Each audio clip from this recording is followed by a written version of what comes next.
안녕하십니까 여러분. 오늘 저는 글로벌 컨슈머 트렌드 중에서도 이 클린 뷰티의 넥스트가 뭔지, 윤리적 뷰티라고 하는 그 트렌드에 대해서 좀 집중적으로 설명을 좀 드릴까 합니다. 우리 본론에 들어가기에 앞서서 뷰티 스트림즈를 잘 모르시는 분들을 위해서 잠깐 소개를 해드리겠습니다. 뷰티 스트림즈는 글로벌 뷰티 인사이트를 여러분들한테 전달해드리는 그 트렌드 회사인데요. 저희들이 이렇게 구독 유형이 있고 그리고 컨설팅도 주로 많이 하고 있습니다. 그리고 최근에 이제 이게 영어로만 되지 않고 우리 한국어로도 돼서 전 세계 13개 언어로 지금 번역이 돼서 나가고 있는데 뷰티와 관련해서는 원료수부터 유통까지 전 단계를 거쳐서 분석을 하고 관련된 보고 내용을 전달을 해드리고 있고, 저희들이 모시는 고객은 큰 기업부터 굉장히 작은 인디 브랜드까지 총망라하고 있습니다. 그래서 스킨케어는 물론이거니와 이렇게 뭐 패키징과 유통, 헤어, 네일 두루두루 전문가들이 관련한 리포트를 쓰고 있고요. 오늘 여러분들한테 말씀드릴 내용도 실은 이 구조를 따라서 말씀을 드릴 거예요. 이제 뭐냐면 5년에서 6년 정도의 텀을 가진 큰 흐름, 그걸 이제 우리는 매크로 컨슈머 무브먼트라고 하는데, 그 무브먼트에 대해서 오늘 제가 말씀을 드릴 거고, 이거에 따라서 어떤 뷰티 무브먼트가 한 3년 정도의 터울을 두고 전 세계 뷰티 시장을 강타하고 있는지, 그래서 그게 그 꼭지 중에 하나가 윤리적 뷰티이기 때문에 오늘 그거에 대해서 좀 말씀을 드리고, 그 다음에 이제 그 매일매일 이제 리포팅이 되고 있는 그 사례들도 있는데요. 오늘도 여러분들에게 몇 가지 좋은 사례를 공유하고자 합니다. 그래서 그 사례뿐만 아니라 실은 그 트렌드를 조금 좀 관심이 있으시고 뷰티 시장에 대해서 좀 잘 알고 싶다라고 하시는 분들이라면 꼭 우리와 같은 이제 유료 구독 사이트 아니더라도 세계 시장에서 어떤 신상품들이 많이 나오고 있는지, 아니면 또 소셜미디어, 전 세계 인스타에서 올라오는 이 소셜미디어를 강타하고 있는 인플루언서들이 어떤 사람들이 있는지에 대해서 여러분들이 좀 많이 그 촉을 좀 다지셔야 될 것 같아서 한 말씀 드리고 지나갑니다. 자, 그러면 이제 본격적으로 이제 본론에 들어가서 마크로 무브먼트 2026년까지의 흐름을 공유해 보겠습니다. 앞으로 한 5, 6년 정도는 여러분 세 가지의 그 중요한 키워드를 좀 염두를 해주셨으면 좋겠어요. 그게 테크놀로지, 얼마나 기술이 혁신적으로 빨리 움직이느냐에 따라서 많이 바뀔 거고요. 그 다음에 climate emergency, 기후 변화 또는 기후 변화로 인해서 많은 사람들이 지금 굉장히 큰 이 고생을 하고 있지 않습니까? 그 기후 변화, 그리고 또 human connections라고 저기 썼는데, 우리 이 사회적인 동물이에요, 인간은. 그래서 이 human connection이 코로나로 인해서 굉장히 많이 좀 큰 변동이 왔는데, 이 세 가지 키워드를 염두를 해 두시면 전체적인 큰 흐름을 파악하시는데 도움이 많이 될 거라고 생각이 됩니다. 그래서 오늘은 이 보시는 5가지 꼭지를 하나씩 말씀을 드리도록 하겠습니다. 첫째는 SOS Earth라고 해서 기후 변화에 대해서 먼저 말씀을 드리겠는데, 여러분 전 세계적으로 기후 변화로 인해서 난민이 1000만 명이 넘는다고 합니다. 그 텍사스에 눈이 오지 않나, 또 최근에 엄청난 홍수가 일어나서 뉴욕, 뉴저지 쪽에 큰 홍수가 났고요. 그 전에 중국에서 허난성에서는 지하철 타고 있는 사람이 또 죽기도 했지 않습니까? 이런 그 지구의 어떤 기후 변화로, 온난화로 인해서 지구에 심각한 이상 변화가 생기고 있기 때문에 전 세계 특히 젊은 MZ 세대들은 본인들이 가지고 있는 소비력을 가지고 이 기후 변화에 민감하게 대처하지 않는 기업들의 상품은 사주지 않습니다. 그거를 염두를 해주셨으면 좋겠고요.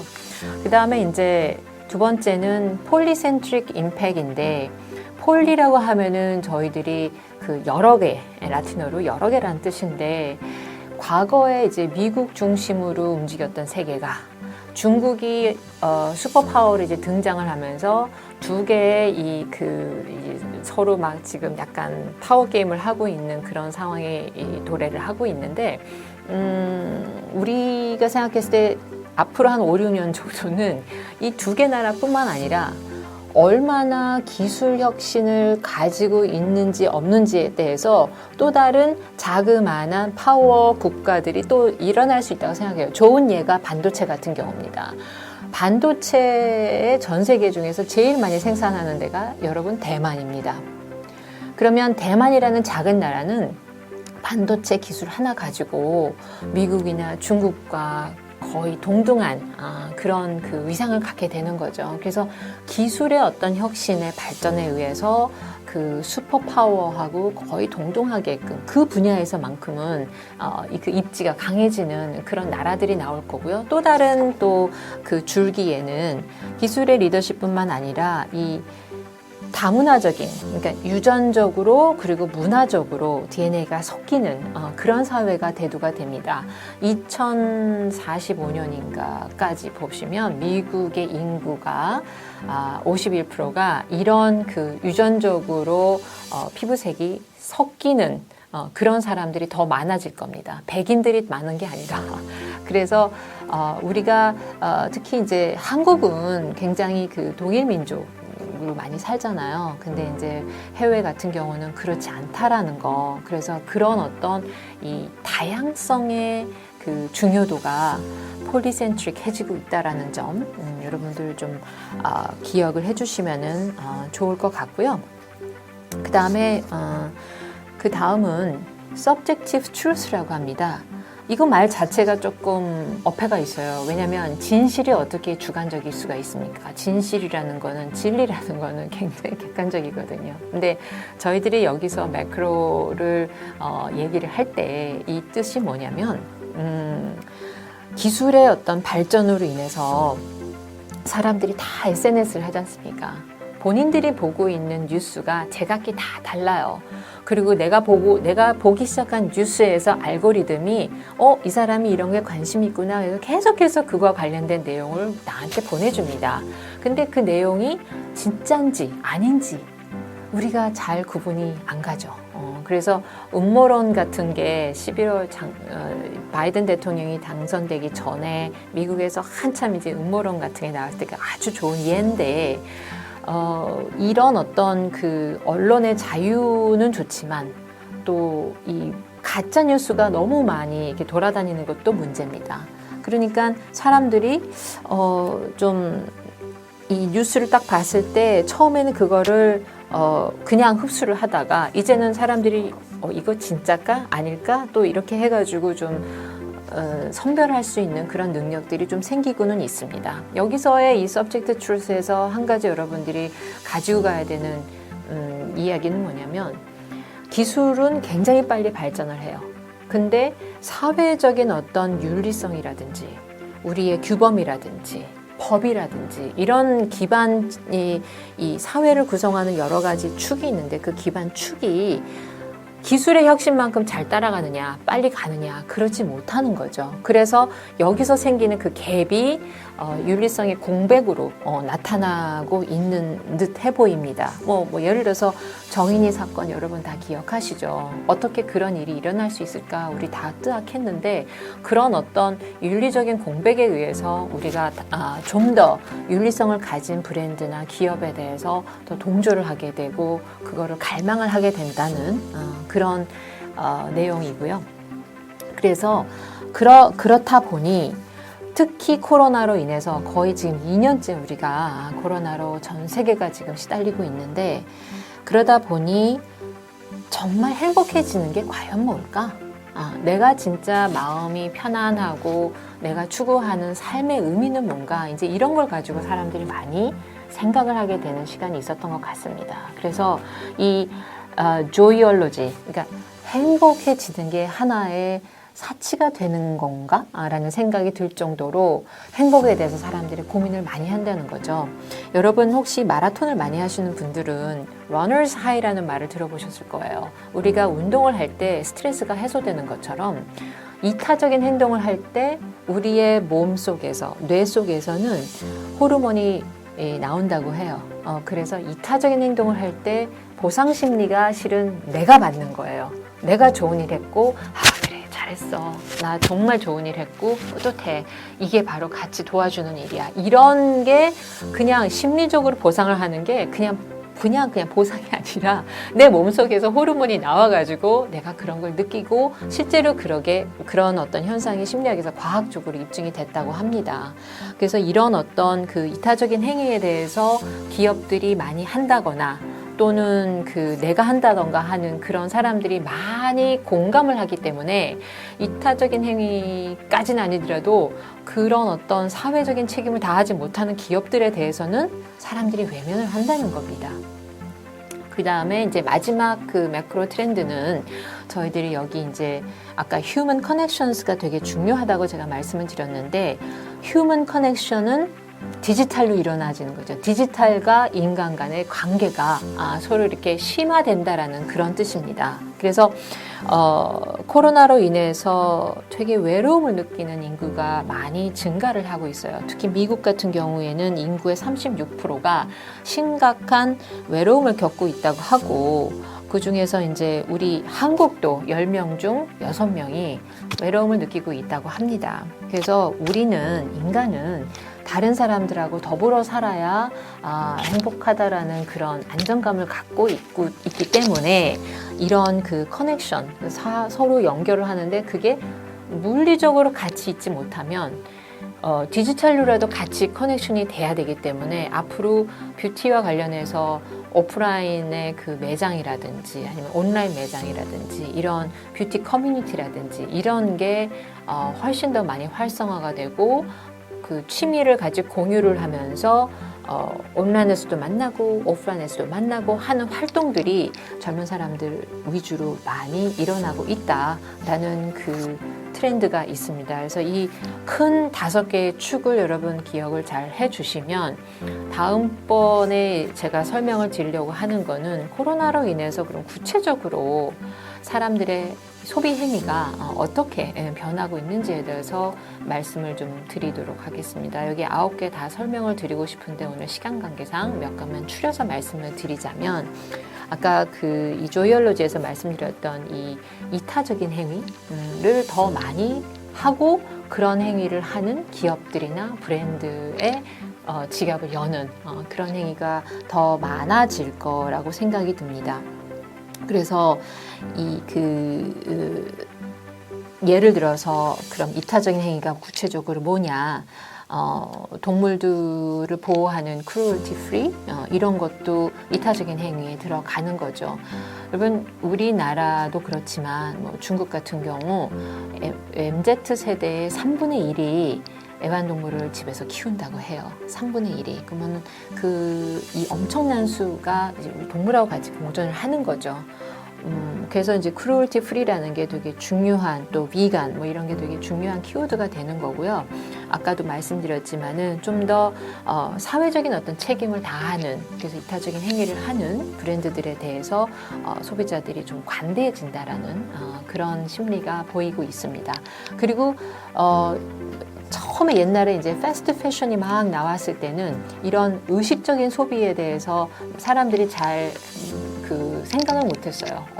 미드 같은 거 혹시 보시면은 양말을 왜 빨어? 양말 가서 사면 되지. 약간 이런 개념이 있었다면 지금은 훨씬 더 쌓이는 쓰레기에 대해서 의식을 하게 되고 따라서 하나를 사더라도 굉장히 조심스럽게 사고 작은 소품이라 할지라도 의미를 주는 그런 행위가 되는 의식적인 행위가 거친다라는 거. 애니멀 드리븐 인그리디언트는 이제는 약간 좀 회피 현상이 일어납니다. 뭐 달팽이라든지 마요크림 한때 굉장히 인기가 있었는데 요즘 많이들 안 찾잖아요. 그러니까 동물 유래 성분은 좀 회피하는 현상이 이제 보였고 그리고 이제 사이언스에 대한 무한 신뢰가 생기고 있습니다. 그래서 모든 게 다 데이터로 입증이 되지 않으면 잘 믿지 않는 그런 현상이 생겨서 이런 과학적으로 입증이 될 수 있는 효능이 있다라는 거는 뷰티 업계에서 되게 중요하다라고 생각이 들고요. 그리고 이런 그 웰빙이 너무너무 중요해지기 때문에 웰빙이라는 게 우리의 피부만 좋아지는 게 아니라 내 몸이 좋아지고 건강해지는데 거기에 더불어서 내 정신이 얼마나 더 그러니까 건강해지느냐에 대해서 생각을 하는 겁니다. 그래서 기업들이 이렇게 윤리적으로 행위를 해야 된다라는 거를 기대를 하고 있는 거고요. 유통업체들도 그래서 이런 클린 뷰티에 대한 마크를 아예 이렇게 대놓고 있어서 여기에는 클린 뷰티만 있는 거다. 뭐 타겟, 세포라 다 올리브영도 그렇지 않습니까? 그래서 인체 해롭지 않은 원료들이 들어가 있다. 그래서 클린 뷰티 마크를 유통업체들이 자발적으로 해서 하고 지금 여기서 보이시는 것처럼 전 세계 유통업체들이 이런 쓰레기를 줄이고 재활용을 하는 이런 순환 경제에 대해서 구체적으로 구조적으로 지금 가고 있다라는 거고요. 이거는 되게 재미있는 사례인데 이 진을 만들 때 실제 탄소가 마이너스 한 1.45 킬로그램의 이산화탄소가 없어진다라는 그런 탄소 중립뿐만 아니라 이렇게 없어진다라는 식으로 얘기가 되고 있고 ESG 경영을 하는 업체들 이건 이제 미국 사례인데 실제 그냥 ESG 경영을 하지 않는 기업들보다 주가가 13.5% 프리미엄이 있다고 합니다. 그래서 윤리성 중요해지면서 원료에 대한 투명성도 굉장히 중요해지고 있고 이분은 이런 어떤 그 여성들의 라이트와 그러니까는 해로운 그 성분을 아예 법제로 쓰지 못하게 해라. 뭐 이런 거를 팔로우들하고 같이 데모를 하는 형태로 해서 마케팅을 아예 하는 그런 사례를 지금 보여드렸고요. 그리고 이제 디버시티도 되게 중요한데 성소수자라든가 아니면 장애인이라든지 이런 분들을 다 같이 우리가 포용을 하는 그런 윤리성을 가진 기업들을 더 선호한다.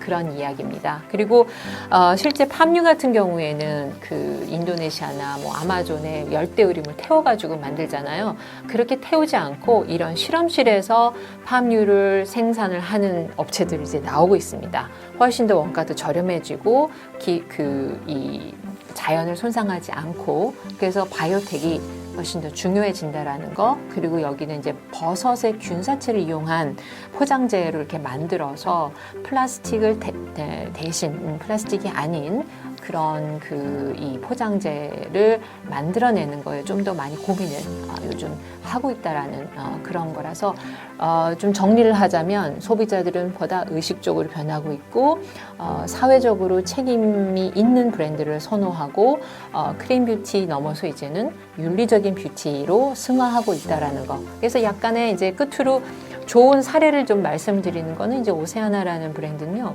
웹사이트에 들어가 보시면은 이게 다 바다예요. 바다에 있는 쓰레기를 수거해가지고 착한 일 하고 있고 원료도 조금 여기 이제 이 바다에서 채취를 해서 이들의 실험실에서 블루 테크놀로지로 기능성 화장품을 만드는 되게 좋은 사례라고 생각이 듭니다. 다이아몬드 채광하는 데서 저렇게 조금 이렇게 버리는 안 쓰면 그냥 버려지는 건데 그거를 채취를 해가지고 화장품에다가 넣어서 좀 탄력을 더 보습을 해준다라는 에이터 뷰티라는 회사도 나오고 있고 요즘 많이 보시는 고체 형태도 플라스틱을 쓰지 않아도 되니까 많이들 좋아하고 있고요. 알루미늄 같은 경우는 여러분 이게 1775년부터 나와가지고 돌아다니는 알루미늄이 몇백 년 됐잖아요. 그 알루미늄이 아직도 이 영국 같은 데서 거의 뭐 50% 이상 활용이 되고 있다고 얘기를 해요. 그래서 쓰레기를 줄이는 거에 많은 브랜드들이 동참을 하고 있고 또 이런 인디 브랜드들을 많이 사랑받고 있습니다. 우리나라도 예외가 아니라고 생각이 돼요. 마지막으로 이 업서클 뷰티라고 하는 회사는 버려지는, 그러니까 블루베리를 재배를 해가지고 식용으로 이제 벌고 그 껍데기나 이렇게 버려지는 이거를 다 전 세계 돌아다니면서 수거를 해서 그 원료를 가지고 다시 크림을 만들고 화장품을 만드는 그런 굉장히 착한 기업입니다. 그래서 지금까지 보여드렸던 몇 가지 사례들은 우리가 생각하는 아까 처음에 말씀드린 이 5가지 큰 축에서의 마크로 무브먼트에 부합이 되면서 전 세계 MZ 세대들로부터 많이 사랑을 받는, 그리고 앞으로 우리가 화장품을 만든거나 아니면 브랜딩을 하시는 분들이 꼭 기억을 해주셔야 될 그런 이 윤리성을 제가 오늘 좀 강조를 했습니다. 그래서 뭐 많은 이야기를 너무 빠른 시간에 이렇게 막 얘기를 하려다 보니까 충분히 설명을 못 드린 점 조금 양해를 해주시고요. 여러분들도 우리가 같이 잘 살 수 있는, 그리고 더 좋은 사회를 만들어야 되는 그 근거를 몇 가지 이제 제가 제시를 했으니, 이게 이래서 클린 뷰티가 윤리적인 뷰티로 승화가 되고 있구나를 좀 이해를 해주시는 거를 오늘의 메시지로 가져가시면 참 좋겠습니다. 장시간 고생 많이 하셨습니다. 감사합니다.